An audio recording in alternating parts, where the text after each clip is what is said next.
Europe 1, 8h35, la revue de presse. Avec Natacha Polony. Bonjour Natacha. Bonjour Thomas, bonjour Julie Bonjour. et bonjour à tous. Ce matin, une de vos journaux, c'est très animé. Il y a ceux qui se tirent dessus, Le Monde, Fillon, Sarkozy, Juppé, l'UMP déchiré par la guerre des chefs. Il y a ceux qui s'étranglent. L'Opinion, Assurance Vie, nouveau casse de l'État. Ceux qui commentent les avis de tempête, Le Figaro, le tandem Hollande-Hérault à l'épreuve de l'impopularité. Ceux qui s'insurgent, Libération, salle de shoot, very bad trip. Et puis il y a ceux qui trouvent au contraire qu'il ne se passe rien. Le Parisien, Paris s'endort. Rideau à 21h dans les magasins, riverains qui protestent contre le bruit. On ne sait plus s'amuser dans la capitale. Alors on va commencer avec ceux qui s'insurgent. J'ai parlé des salles de shoot.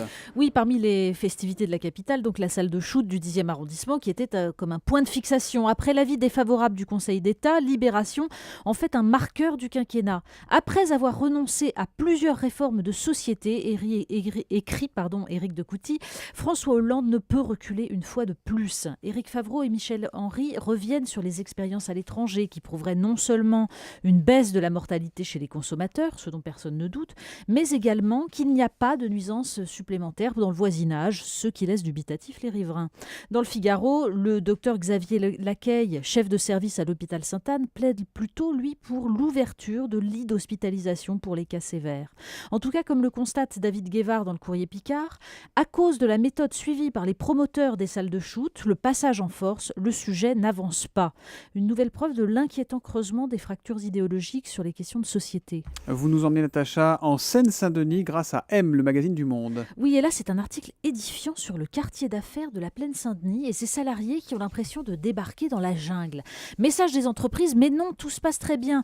Et pour cause, on fait des formations aux salariés, notamment aux femmes, pour leur expliquer de ne pas téléphoner sur le parvis du RER, de ne pas porter de sacoche d'ordinateur avec le logo de l'entreprise, ni de bijoux, de ne pas retirer de l'argent au distributeur. La Plaine n'est pas le coupe-gorge auquel les salariés s'attendent, mais il faut respecter certaines consignes de sécurité, comme ment un médiateur à la sortie du RER. Mais tout le monde jure que le contexte s'améliore, du moins dans le quartier de la Plaine, enclave paisible en autarcie. Seul bémol, depuis l'arrivée massive de salariés, le trafic de cannabis a explosé. Cela les aide à se détendre, conclut Louise Couvler, la journaliste, à moins que ça ne les rende encore plus parano. Évidemment, il y a deux lectures possibles. Prix Nobel de la paix et Panthéon. Oui, les femmes sont à l'honneur ce matin et il y a celles qui doivent entrer au Panthéon. Donc le Parisien revient sur les figures qui tiennent la corde, Olympe de Gouges notamment.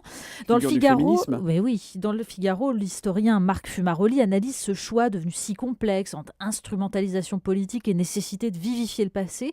Alors lui, il plaide pour Jacqueline de Romilly parce qu'elle incarne le savoir, l'humanisme, les humanités classiques, parce qu'elle a combattu, dit-il, pour que, au milieu du scepticisme qui confine au nihilisme, les jeunes trouvent quelques repères. Une femme donc qui s'est battue en tant qu'être humain et non pas en tant que femme.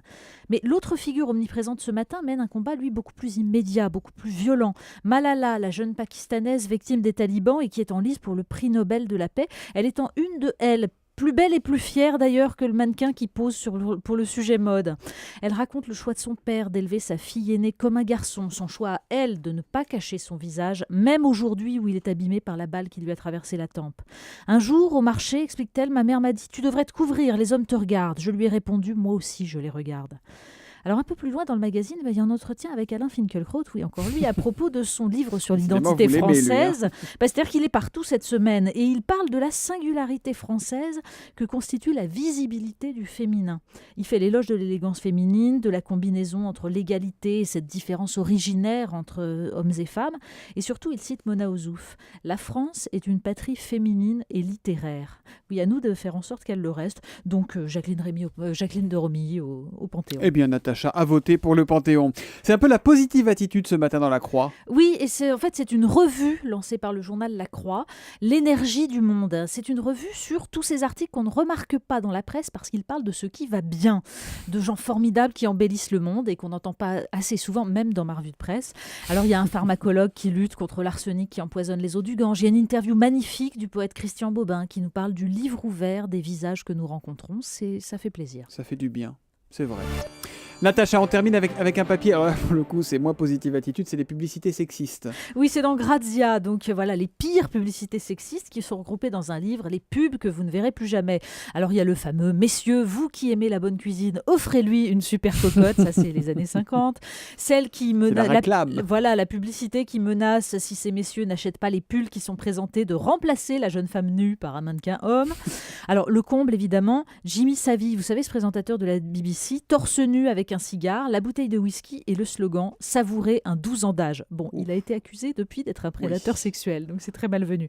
Mais il y a aussi une publicité sur le sexisme masculin, ce qui nous prouve d'ailleurs que le problème, c'est pas le sexisme, mais la transformation de l'être humain en machine à consommer. Et le problème, surtout, c'est que tout est sur le même plan. Le premier degré des années 50, le second degré des pubs qui se moquent du sexisme.